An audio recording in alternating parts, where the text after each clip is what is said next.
spy games, precognition, remote viewing. These are the elements of the U.S. military's psychological operations, also known as PSYOPs. My name is Paul H. Smith. I was a psychic spy for the Army. They literally can sit in a room and see half a world away. This is a very scary power to have. It proved that the paranormal was real. The issue is, was it really shut down, or did it go deeper black? Tonight, we reveal the government's top secret extrasensory research programs. Join us as the conspiracy behind remote viewing is unsealed. What if the history you were taught in school was all a lie? Is our government controlled by a secret society? Welcome to the world of conspiracy, where cover-ups, secrets, and hidden agendas all trace back to a single source. We're about to unseal the secret files the government doesn't want you to know about. This is Unsealed, Conspiracy Files. 1971. Deep inside the heart of the Soviet Union, secret operations are underway to give the Russians an unparalleled advantage during the Cold War.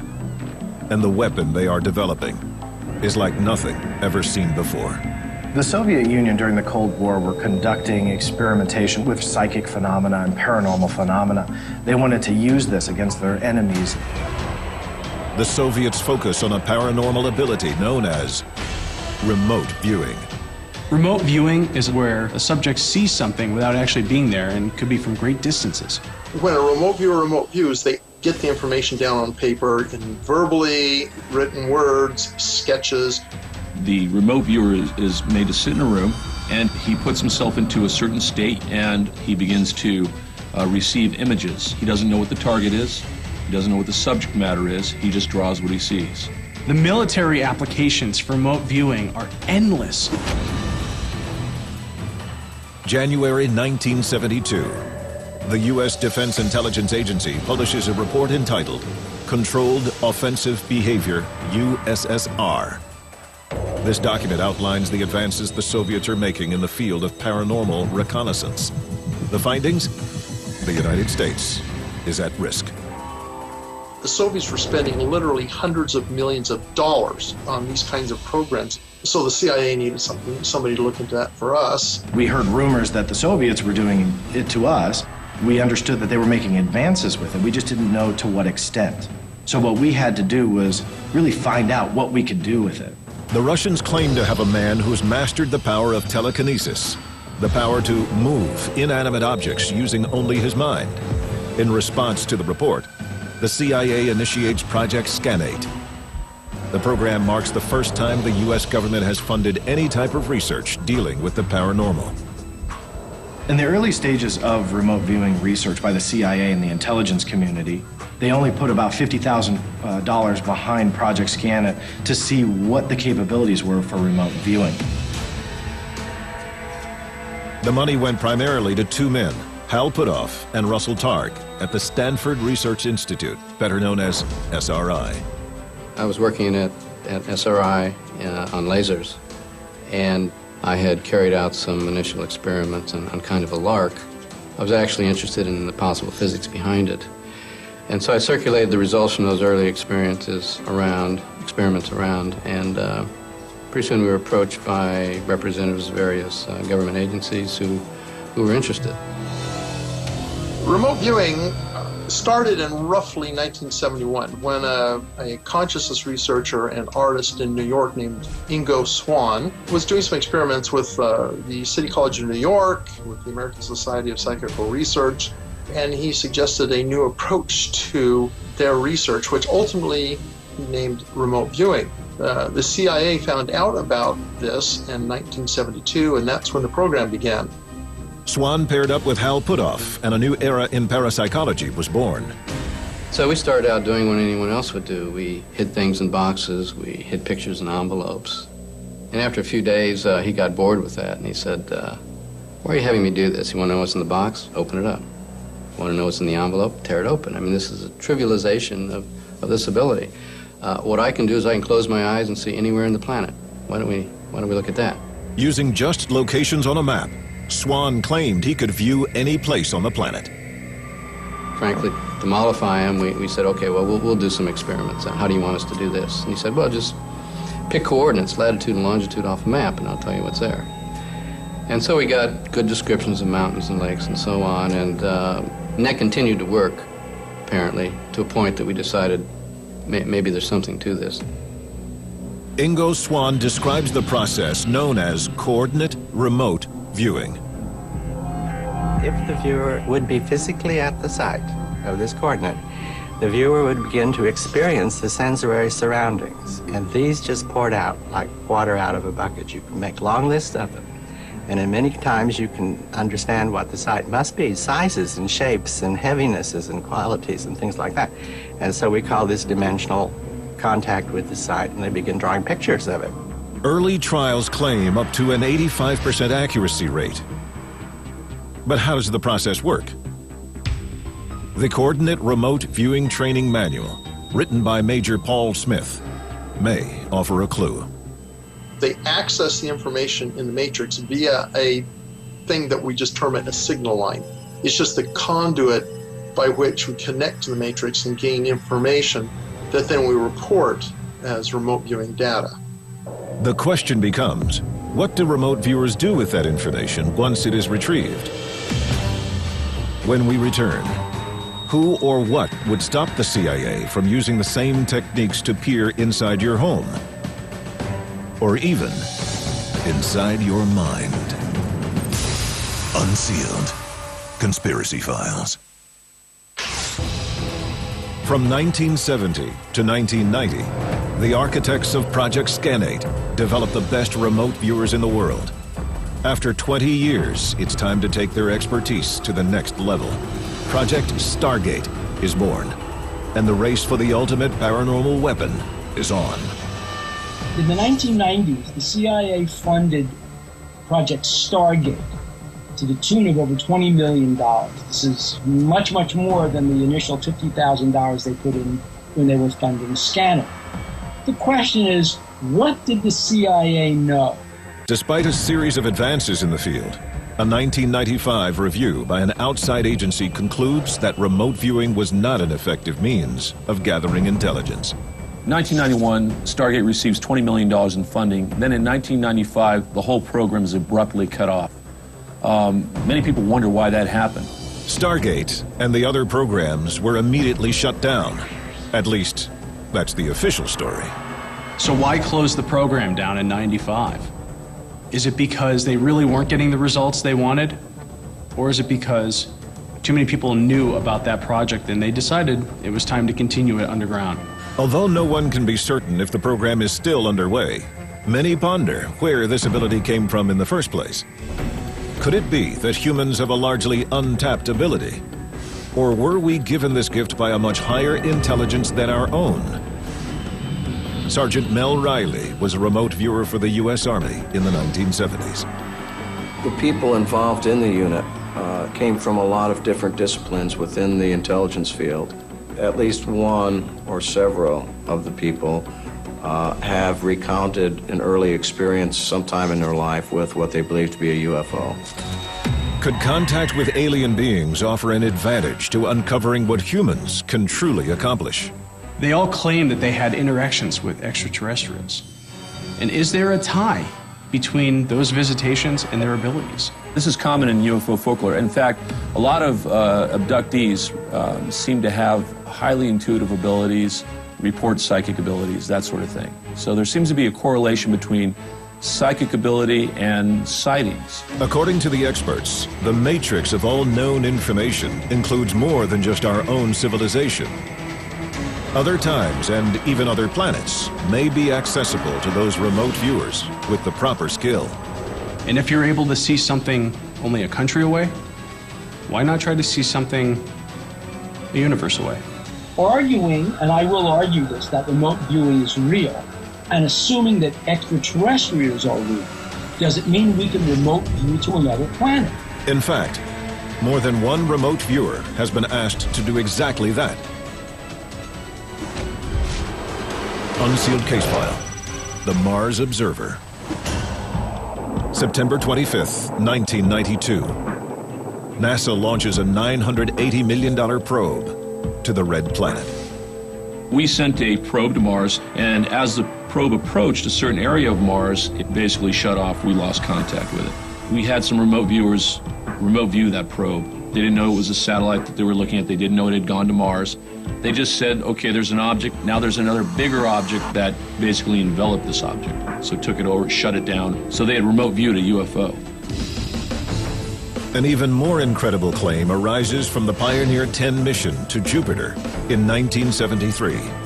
Ingo Swann was asked to remote view in advance of the space probe so he could find out what information it might find. One of the things he reported is that there are rings around Jupiter. And everybody said, well, there's no rings around Jupiter, that's Saturn, you've gotten confused. Well, interestingly enough, when several months later the space probe actually flew by Jupiter, discovered that it did have rings. They're just edge on to us, and they're thinner than Saturn's, but there are rings around Jupiter. When it comes to remote viewing other worlds, one more recent result is the most shocking of all. Unsealed case file. The Mars base.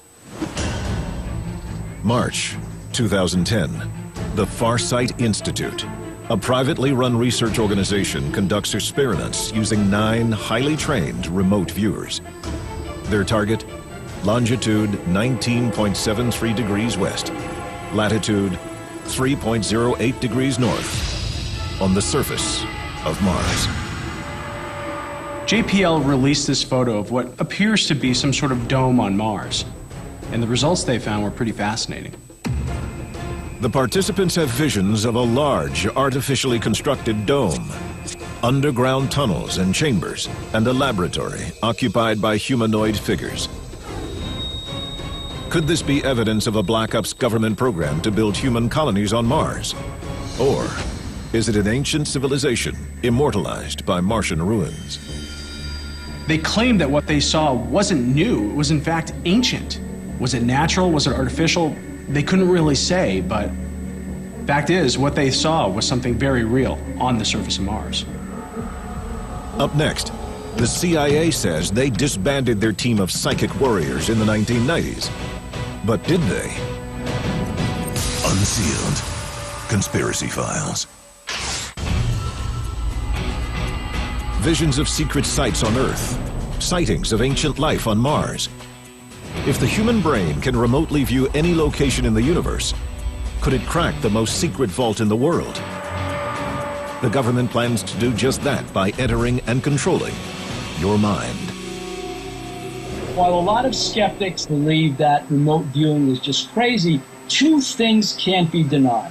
One, the United States government pumped millions of dollars into research and studying and remote viewing programs. And 2, the remote viewers were accurate. There's more to remote viewing than people understand. 1995. After an independent review, the CIA terminates its remote viewing programs. Quietly, top-secret paranormal experts enter the private sector.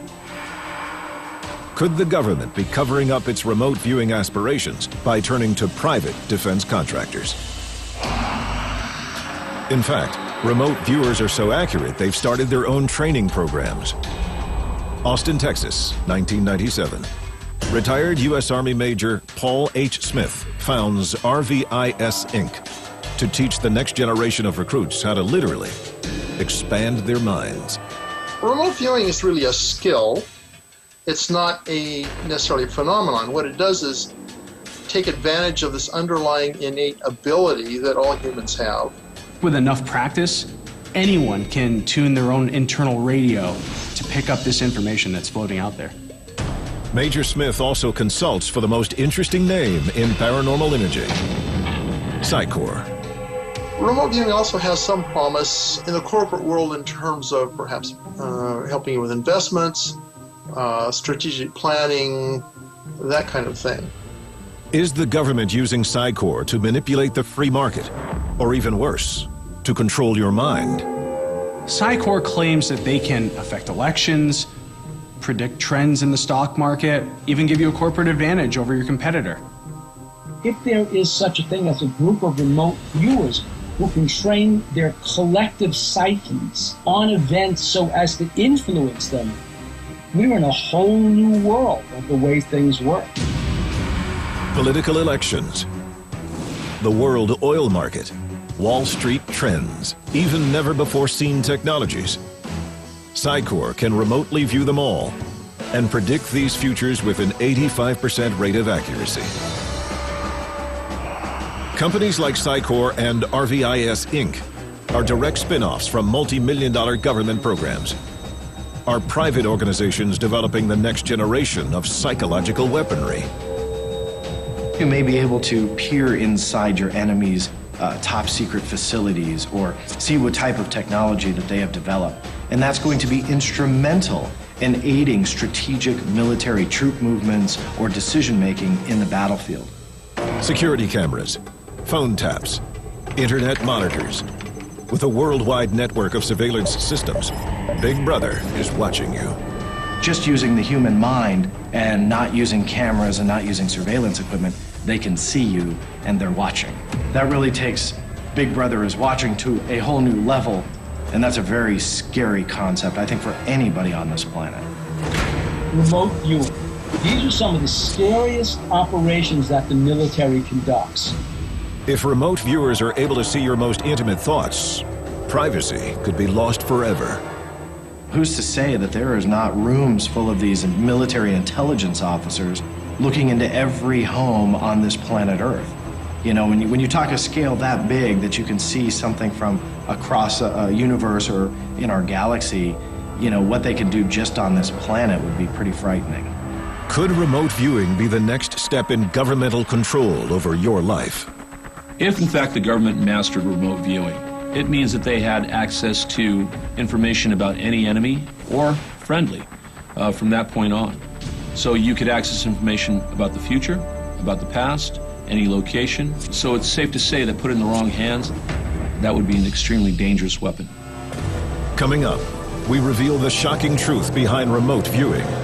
What if Big Brother isn't human at all? Unsealed. Conspiracy Files. The time to act is now.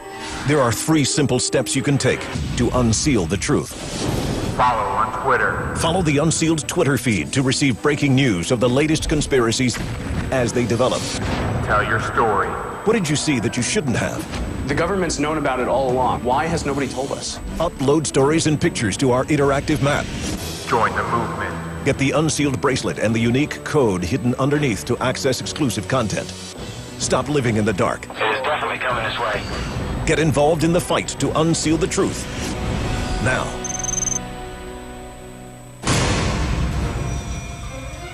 If the human brain can access a secret matrix of information to see other worlds, could these worlds be watching us? They all claim that they had interactions with extraterrestrials. Let's say that we start to journey to other planets, remote viewing-wise, and we encounter a civilization that also has the same technology. Can we communicate? The answer seems to be yes. Psychological hackers, government mind probes, and extraterrestrial remote viewers already threaten your thoughts. Don't ignore the reality of remote viewing. Protect your mind, and beware, they're watching you. Unsealed. Conspiracy Files.